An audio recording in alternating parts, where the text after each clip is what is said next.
국무조정실 브리핑에 따르면요, 개인적 사용을 위한 해외 직구 금지, 이로 인해서 유통소상공인 및 제조업체 가격 경쟁력 상실 문제를 해결하고 관련 산업 충격을 완화하고 새로운 산업 기회를 창출하는 것을 주요 골자로 한 브리핑이 지난 16일에 있었습니다. 네. 이 중에 이제 KC 인증이 없는 약 80여 가지의 품목에 대해서 해외 직구를 원천 금지하겠다고 이제 국무조정실이 입장을 밝혔는데요. 네. 근데 이제 문제는 이제 이 금지 품목이 지나치게 광범위하다는 것입니다. 오. 예컨대 이제 침해 영역을 좀 언급하기 전에 이제 네. 수입이니까요, 산업 쪽의 영역을 한번 알아보고 이야기를 해볼게요. 네. 전자기판 사진 한번 보여주시겠어요? 전자기판에 보시면은 중간중간에 저렇게 조그맣게 이렇게 돼 있는 네네네. 보입니다. 약간 뭐 젤리 같기도 하고 그죠? 네. 저런 제품이 있는데요. 저게 이제 캐패시터라는 물건입니다. 저거 이제 전기를 모으고 방출하는 데 쓰는 부품이고요. 네. 자동차로 치면 이제 서스펜션의 역할을 하는 그런 기계라고 보시면 될 것 같은데요. 현재 지금 이것도 지금 수입 금지 품목에 지금 들어가게 됐습니다. 그리고 네. 이제 또 같이 기판에 들어가야 되는 전원부 부품인 제어 소자도 금지 품목에 해당하고요. 네. 제어 소자가 금지 품목에 해당하는 것은 사실상 기판에 쓰는 거의 대부분의 부품들이 금지가 됐다는 뜻이거든요. 그리고 이제 휴대기기와 가전에 들어가는 스위치도 금지 제품에 들어갑니다. 네. 스위치가 들어간 제품도 지금 수입이 금지됐기 때문에요. 사진 한번 띄워주시겠어요? 이렇게 벽면에 부착하는 콘센트 형식의 스위치 제품들, 그러니까 저것도, 멀티탭이나 네. 네네. 아니면 여행용 콘센트 같은 것들도 원천적으로 지금 수입 금지다라는 것이 정부의 처음에 원안적인 그런 입장이었습니다. 네. 컴퓨터나 이제 전자기기를 보면 이제 커넥트가 들어가게 되는데요. 이제 커넥터도 이제 전선 및 케이블이 금지 품목이기 때문에 수입이 금지가 됩니다. 네. 컴퓨터 같은데 보면 연결되어 있는 전선들 있잖아요. 그런 것들도 원칙적으로 이제 그 수입이 금지가 되는 겁니다. 근데 사실 이제 중소기업 같은 경우만 해도 판로가 다 있어요. 그래서 이제 수입해오는 수입처가 있기 때문에 사실 이런 것들이 걱정하지 않아도 되지만, 거래처가 없는 소규모 기업이나 스타트업 같은 경우에는 뭐 대부분 직구를 통해서 부품을 많이 구입하는 경우도 많거든요. 네. 연구 목적의 대학도 마찬가지고요. 근데 이제 이런 것들이 뒤에서 언급 드릴 텐데요. 이런 기판이 이제 한 부품에 수십 개에서 수백 개가 들어갑니다. 아까 제가 보여드렸던 그 기판에도 몇십 개 이렇게 기판에 안에 이제 부품이 들어가 있는 거 보셨잖아요. 네. 근데 이제 KC 인증은 제품의 색상과 크기만 달라도 새로 인증을 받아야 될 정도로 인증이 굉장히 빡빡한 걸로 유명합니다. 네네. 예를 들어서 이제 모 유튜버가 과거에 이제 본인께서 중국에서 판매하고 있는 휴대폰 충전기를 들여오려고 KC 인증을 알아봤는데, 네. 휴대폰 충전기 한 대당 인증 비용이 400만 원이었다고요. 400만 원이요? 그렇죠. 충전기 한 대. 어. 색깔이 다르면은 또 따로 새로 인증을 받아야 되고요.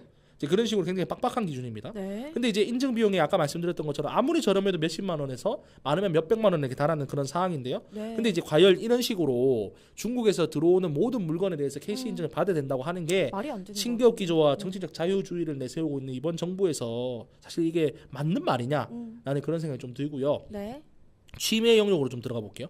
모든 어린이 제품은 해외 직구가 금지가 됐습니다. 모든 어린이 예. 제품이요? 예를 사진을 하나 띄워 주시겠습니까? 네. 예, 귀여운 지금 인형이 보시면 나왔어요. 이제 네. 어린이용 이제 인형인데요.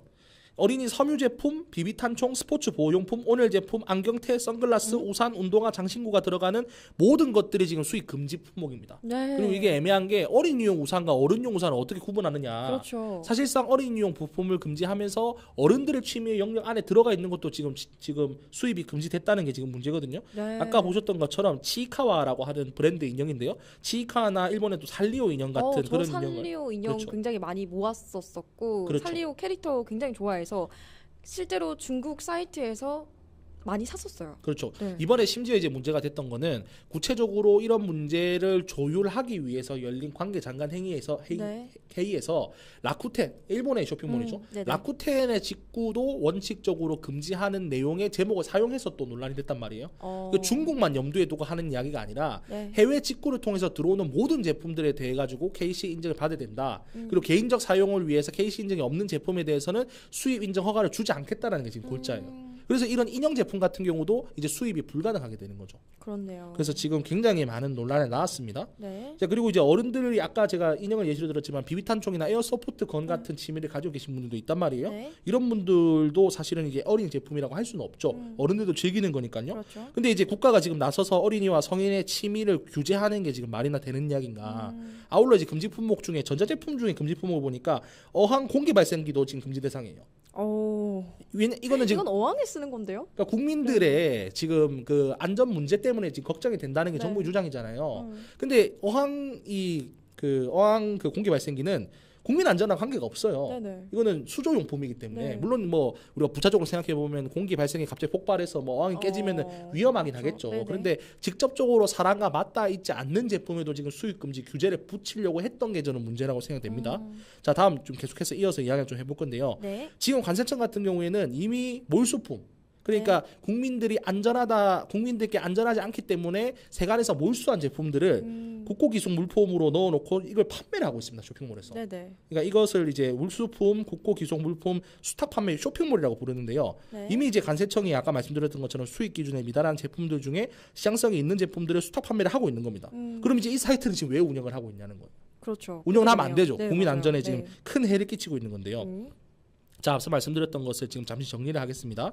지금 이렇게 정부가 수익 금지를 과도하게 규제하려고 하는 것은 명백히 이제 헌법 10조의 행복추구권과 헌법 119조의 경제상 자유 존중 의무를 심하게 위반한 내용입니다. 네. 그리고 이제 이게 이제 만약에 안정상 문제라고 하면은 KC 미인증 제품을 중고 판매하거나 아니면 선물하는 행위를 금지하고 네. 제품의 효용이 다했을 때 의약품 규제처럼 의약품 같은 경우는 약국에서 일괄적으로 수거를 하게 돼 있거든요. 네네. 아니면 형광등 같은 경우에는 동사무소에 있는 그 전용 분리대에 수거를 할 수 있죠. 네. 이런 식으로 이 직구 제품에 대해 가지고 별도 처리 규정을 만약에 설치한다라고 하면은 그게 제가 볼 때 좀 더 효용성이 있는 측면이 아닌가.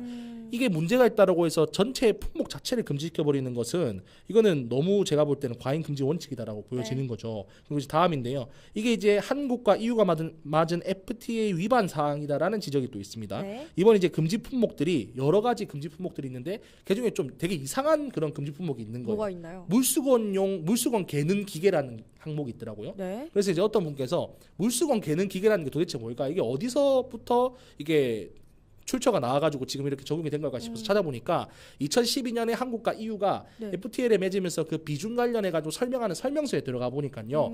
이 품목 중에 제한 품목 32개가 그대로 들어가 있더라는 겁니다. 그러니까 EU에서 문제 삼지 않을 그런 예외 품목에 대해서는 이미 명단에 다 넣었는데 네. 이 항목 중에 FTA를 통해서 예외 품목이 아닌 제품이 하나 있어요. 바로 뭔가요? 비비탄총이거든요. 근데 이제 물론 이 EU에서 이제 비비탄총이 수입 금지 품목이 아닌데 네. 수입 금지를 때려서 비비탄총 유럽에 있는 비비탄총이 한국에 수입이 안 된다고 해도 네. 뭐 EU가 사실적으로 이거 가지고 문제 삼지는 않겠죠. 네. 근데 문제를 삼지 않는다고 해서 우리 국가가 국제법을 지금 무시해도 되는 건 아니란 말입니다. 그렇죠. 그래서 제가 볼 때 좀 다양한 이름은 좀 문제가 있고요. 시간 순서대로 계속 보다 보면 지금 이렇게 16일 날 발표가 되고 주말간에 엄청난 논란이 있었단 말입니다. 네. 18일에. 그래서 이제 일요일에 19일 날 국무조정실의 이정원 2차장입니다. 원래 처음에 이 직구 금지를 발표하셨던 분이에요. 네. 이분께서 KC 인증만이 필수 요건은 아니고 직구를 막지 않겠다고 갑자기 입장을 번복을 했습니다. 원래 처음 이제 진행하는 그 16일에 있었던 기자회견 같은 경우에는 개인적인 사용을 원천적으로 금지하겠다라고까지 이야기했거든요. 입장을 네. 번복하신 겁니다. 그리고 그 다음 날입니다. 20일 날 대통령실이 공식적으로 사과를 했습니다. 직구 KC 인증 도입을 전면 재검토하겠다는 그런 입장인데요.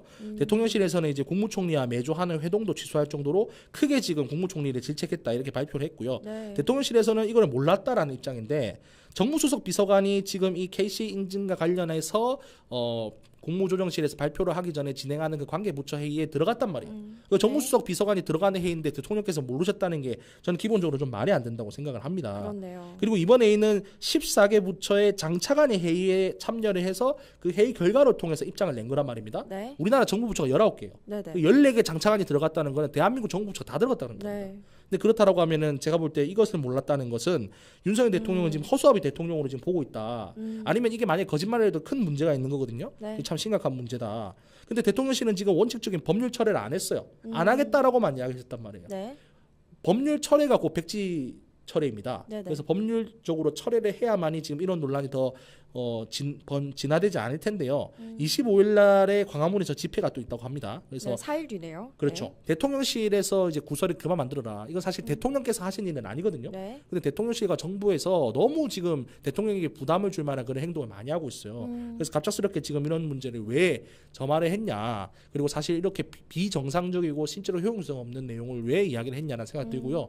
이렇게 제품이 다 들어온다고 해도 네. 관세청에서 다 걸러낼 수가 없습니다. 관세청은 그렇죠. 이미 불법 작품하고 불법 물품하고 마약류를 걸러내는 데만 해도 어마어마한 인력과 시간을 쏟고 있어요. 네. 관세청에게 너무 부담을 주는 이런 정책을 실효성이 없는데도 왜 했냐라는 그런 생각이 들고요. 네. 이게 또 일각에서는 또 KC 인증이 이번에 민영화가 됩니다. 그래서 KC 인증은 원래 국가에서 진행을 했었는데 이제 KC 인증을 할 수 있다고 여겨지는 기업이 입찰을 받아서 KC 인증을 대행할 수 있게 돼 있거든요. 네. 그래서 그 중에서는 어떤 의혹이 있냐면 이 KC 인증이 민영화되면 이 회사에 일감을 몰아주려고 한 건 아니냐라는 의혹이 있어요. 그럴 수도 있겠네요. 근데 그런 의혹이 생길 수도 그렇죠. 있겠어요. 네. 근데 제가 볼 때 그 정도까지는 아닌 것 같아요. 왜냐하면 아직까지 그 업체가 지금 입찰을 받지 않았기 때문에 네. 어떤 관계자가 뭐 미리 입찰을 받아놓고 그런 상황이 아니기 때문에 특혜를 주려고 했다라고 하는 것은 조금 멀리 나간 그런 것 같은데요. 그럼에도 불구하고 지금 이렇게 80개 품목에 대해서 KC 인증을 하자는 거잖아요. 네. 지금 이거에 동해서 어떤 일이 일어났냐면은 아마존 같은 경우에는 잠시 동안 한국에게 물품을 안 팔았단 말이에요. 한국인들한테.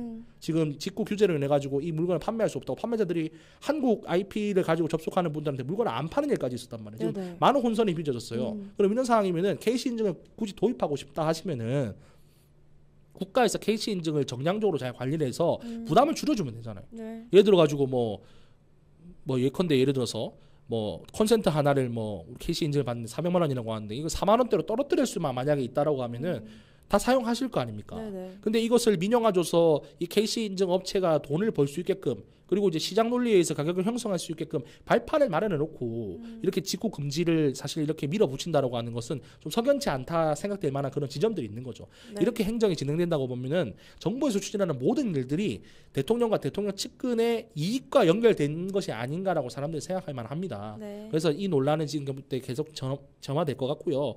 일부 언론에서 이야기하는 것처럼 뭐 사실상 철회는 아닌 것 같고 백지 철회될 때까지 좀 여러 가지 많은 논란이 일어나지 않을까 하는 생각입니다.